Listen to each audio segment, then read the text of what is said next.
Hey everyone, welcome again to another 360 Timmy. So today we're in Jefferson City, Missouri, and today my special guest is Kevin Hilley. Happy to be here. Nice to have you. Yeah. And this is a special episode. We're coming from the headquarters of Zimmer Communications, so it's home of Cat Country radio station. 94.3 Cat Country. I do the morning show, Hilley and Hart. I'm Kevin Hilley. Aaron Hart, my co-host. We just wrapped up the show, and we have a blast. We really do each morning. And it's been really exciting to watch this. So we've been here since 5 a.m. this morning.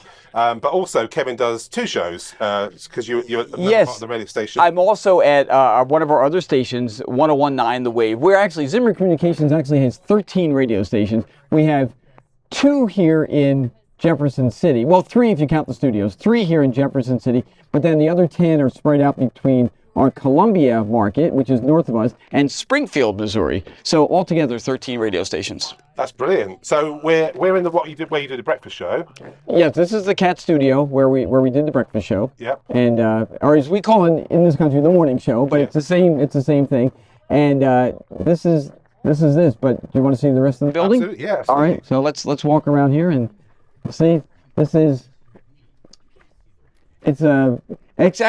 funny because people who have never seen this in the company, others who have been in they come here and they go, "You guys have the nicest building." Oh, well, thank you very much. We're in the office area here. This is my desk here. As you can see, I am a big Philadelphia Eagles fan. American football. That's my thing. And each of our desk areas is sort of personalized to the things that we like and that we're into. So our afternoon guy, Jordan J., that's his desk. And Erin, that I referenced earlier, that is her desk over there. So, and you see, she's still working on some things. She'll be back. She's actually running out with Dominic King right now. She's showing him some of the work that she does outside the studio. So now here's the main lobby when people first come in. And now we're going to be walking into the Wave studio. This is 101.9 The Wave. And again, I do the 10 a.m. to 2 p.m. I've never been injured in the studio before. Go figure, this will be a first. This is where I do the 10 a.m. to 2 p.m. show. And you see, all of our stations are completely computerized with music, commercials, really all the audio is on a system known as Wide Orbit. And it's all pre-programmed in there. We can swap out things if we need to on the fly. But generally, everything is done for us, ready to go. So it makes life pretty easy. So how many listeners do you have across these two stations? So different demographics, right? The Cat Country demographic tends to run a little bit older because the music we play, I don't want to say it's old, but it leans more traditional or old school, maybe. So you're not going to get newer music quite so quickly. We have another country station, Clear 99 in Columbia. That is the kind of newer, hipper, if you will, country station. And then we have another country station in Springfield that is very old school. So we're sort of the in-between of that. Yeah. That's how that works.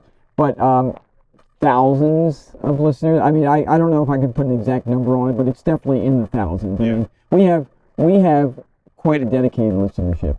And people who start the day with us, and one of the things that's nice about Cat Country is they say, especially the morning show, we're very family friendly. Yeah. Sometimes we push the envelope a little bit, but hardly at all.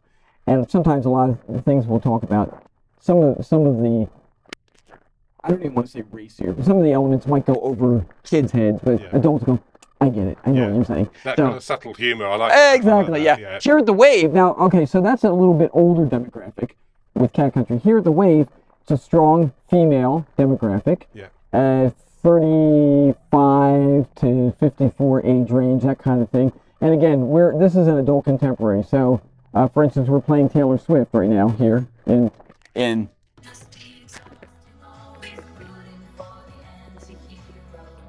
But later on, we got some Michael Jackson coming up. We've got Madonna, Fleetwood Mac, Ed Sheeran. That Lady Gaga, that sort of thing. So that's obviously it's a pop station, more of a pop adult contemporary station. That's really cool. Now, I think if we could take a walk, I'd love to hear about your career. So how long have you actually been in radio? I've been in radio for the better part of 40 years, doing mostly mornings. I'm originally from New Jersey. I came to Missouri actually 22, we can go right out here, 22 years ago I came to Missouri, which is kind of an interesting story in itself, in that I had been working at a New Jersey radio station, and they were bought, and they cleaned house. It's interesting, the general manager came into our studio one morning, right after we were almost done with the show, and he said to my co-host and I, hey, when you're finished, could you come in and talk to me? And we thought, well, this can't be good, because we've probably talked to him 3 times in the past 6 months, so this can't be good. He came in and he said, hey, the new owners just said that your services will no longer be required. And I'm like, okay. And he said, by the way, just so you know, I got the same memo. Today's my last day as well. Oh, so one of his last duties was to fire us. I said, but they cleaned house there. Okay. So I was on the beach, literally and figuratively. On the beach, is the expression in radio where you're in between jobs. Yeah. But being in New Jersey, I was literally on the beach too. So, but I got a call from a radio consultant who knew that I was looking. And in this business, especially if you've been in it for a while, everybody kind of knows what everybody's doing. Yeah. He called me, he says, I have a radio station I think you'd be a perfect fit for in Columbia, Missouri. And I have to be honest, I had never heard of Columbia, Missouri in my life. I'd heard of Missouri, and I was aware of I knew there was a St. Louis in Missouri. I knew there was a Kansas City, but I really didn't know. So they flew me out to interview me. They liked me, and I took the job. And that was another radio station with a different company at the time. I was there for a few years, and fast forward to 2008. That's when I signed in with Zimmer. Yeah. And I've been with this company for 16 years now, and it's a great, great radio company. You don't get a lot of the, I'm trying to be kind here, you don't get a lot of the baloney that you get with the big corporate ownership. For the most part, they allow us to do what we know to do as professionals. Sometimes they'll step in and want something from us, but generally speaking, there's a reason I've been with this company so long. That's probably the best way to put it. That's the best example. But this is our building, as you see, the main. Whenever we tell, and that's your transmitter. That is our tower right there. Yes, yes. And we always tell people whenever you're coming to pick up a prize or whatever, just look for the building with the big Z on it. Yeah. You can't miss that. So, this is where I work, and it's really a joy to come in every day. It really is, Tim. I love what I do. I've wanted to do this since I was 10 years old. And some people say, oh, you're so lucky to be doing what you're doing. I say, no, you're right. I am lucky. There is a certain element of luck to this. I've known plenty of guys who are actually quite a bit better at this than I am, but they couldn't sustain it just for monetarily, financially. Yeah. They have a family, they have a mortgage, whatever to support, and they can't do it. So they had to drop out. I get that. So I've been very blessed and very fortunate to be able to do what I've done now for over 40 years and to make it, a decent living at it as well, and to be happy at it. So I've had down moments and I've had great successes at the same time. So I'm curious, you mentioned at the age of 10 you wanted to get into radio. So where did it actually start? How did you get your first? Well, I'm from the Philadelphia area originally, from New Jersey, as I say, in the suburbs of Philadelphia. And I used to listen to the Philadelphia radio stations, the DJs there. They're known as the boss jocks, and that was a big thing in the 60s and 70s. And at that time, those guys were celebrities. It was, I know people idolize sports stars and TV and movie. To me, the guys in the radio were my heroes. That's who I wanted to be. They were having so much fun. And I go, that's what I want to do. I didn't know how to do it, but I knew that's what I wanted to do. And I got to college, and they had a campus radio station. I walked in there, and it was like Paul on the Damascus Road. All of a sudden, everything opened up. No, that's right. Everything opened up to me. I was like, this is it. And I spent more time at the radio station than I did in class. So But that was it. That was the thing that got me started. And then I got my first paying gig in 1980 in upstate New York, Ogdensburg, New York. Very, very small town on the St. Lawrence River. And I was working 7 till midnight on a little AM station. Almost nobody was hearing me, but it was okay. I was getting paid to do radio. Yeah. So that was a thrill for me. What's the best way to go from here? Is there a main road that way, or is it? That's the highway over there. You don't want to go to the highway. Funny places to walk. Yeah, exactly. So obviously back in that, so I spent the day with you today, and everything as it is today is digital. It's very. I mean, I was playing records. Yeah. I was playing record albums. Presumably cart walls and all that kind of stuff. Arts, records, you couldn't just. You had to do the whole show. You couldn't record elements and do that later. Oh no. It's all very manual. And I was doing it 7 p.m. As I said, 7 p.m. to midnight, but the 7 o'clock hour was an all request hour. Yeah. So, and I had the complete freedom at that point to play anything I want. That is unheard of today. Yeah. Unheard of. So how is music today? How is music selected? Is that? It's well, for the most part, it's pre-programmed. Yeah. Everything is selected for us, scheduled for us. It is a fairly Herculean task, just because you want to schedule music so that it's not playing in the same time every day, and for the listener's sake. You don't want to be hearing Brooks and Dunn come on every morning at 7:20. So the software schedules all that for us, which is good. And as I said earlier in the Wave Studio, if we want to, for our purposes, we can pull a song and add something different if we want. Yeah. And we do. We do that from time to time. But the example I can give is when Toby Keith just died this past year. We played a lot of Toby Keith that morning. Yeah. And we were able to do that. So to adjust it. Yeah. Exactly.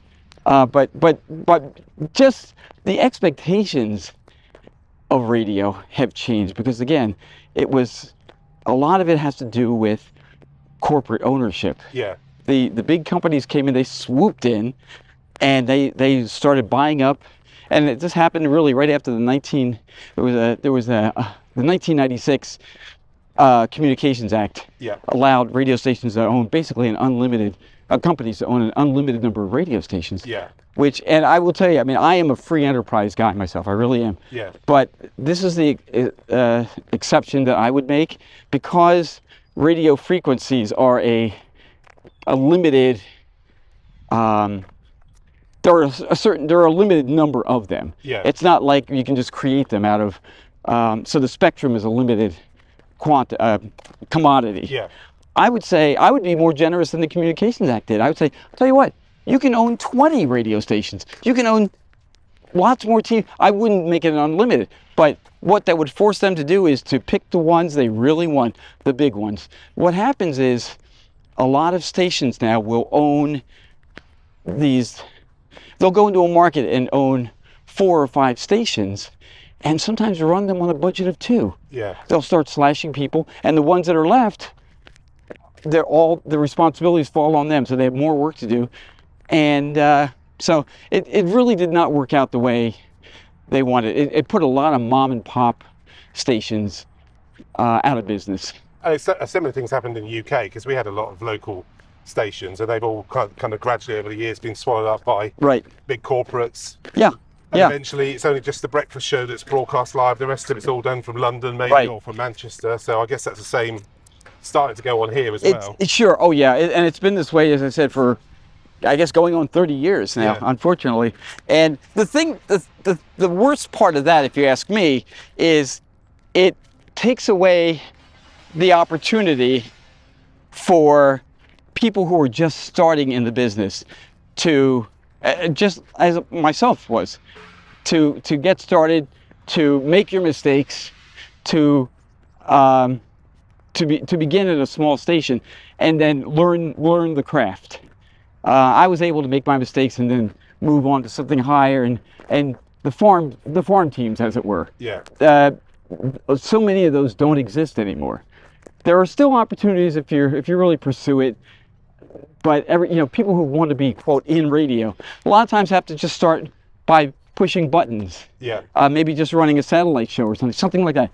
But you know, everybody wants to be on the air and have their own show, but it doesn't always work that way anymore. So sometimes you just have to pay your dues in a different way. Yeah.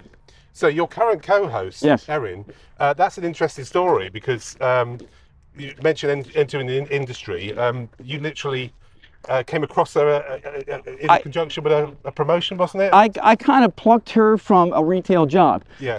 I was looking for a co-host. There's kind of a story there in itself, but the co-host I had was in college, and she couldn't always be there. She had to miss a lot of time. So I was looking for a fill-in co-host, and Erin worked at a spa and salon. She worked the front desk. Yeah. And after I was done there one day as a customer, I sat there and yes, that was part of a promotion I was doing. So they were providing services in exchange for my talking about it on the air. And what happened was we just started talking and chatting, and I said, she really has a great conversational style. I said to her, I said, would you be interested in being on the air with me? She didn't know what that meant, really. Yeah. And she said, I guess. What exactly? I said, well, just come on tomorrow morning, and I'm gonna be there at the early in the morning, 5 a.m. or whatever. She said, okay, and she showed up, and she did a great job. Again, I've always said that there's an X factor there. Yeah. With radio people, and to be able to converse, to be able to think on your feet, to be able to just to improvise. Yeah. It's almost like improv. That's a great skill. The technical, mechanical ends, I could probably teach a monkey. Yeah. That's not the hard part. But she had a great, friendly way of talking. And anyway, so she filled in with me for a couple of times, and management caught a hold of it, and they said, hey, who was that woman you had on? I said, her name was Erin. They said, do you have her contact information? I said, yeah. They called her and they offered her a job. Wow. That's how. So she jumped right out of the retail right into radio. Yeah. And then eventually it became full-time show. So what she was doing the show with me for a while, and then going back to that other job. And finally they offered her full-time. She told them, hey, I have to leave.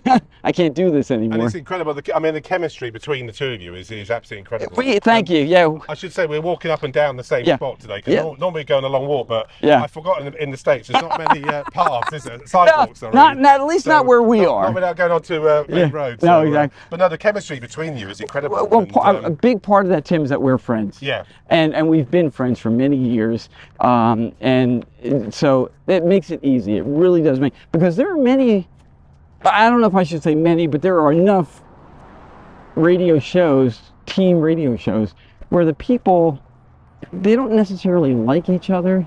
They put on airs for the show, but they really can't stand to hang around with each other. We hang around with each other, and we joke. I was like, she's my radio wife. Yeah. And my real wife, Donna, she'll say, well, that's all right, Erin will take care of you. She's your radio wife, so make sure you tell her to do this or that, that kind of thing. That's brilliant. You've been very kindly hosting us this weekend. Well, we've had a great time. Yeah, it really has. I really saw that. And we went out on a boat tour of the lake, didn't we? Lake of the Ozarks. Yeah. I live at Lake of the Ozarks, which is about 50 minutes from where I work here. So I drive each morning into Jefferson City to do the show. But I love it. It's not a burden at all. So where do you think radio is going to go in the US going forward?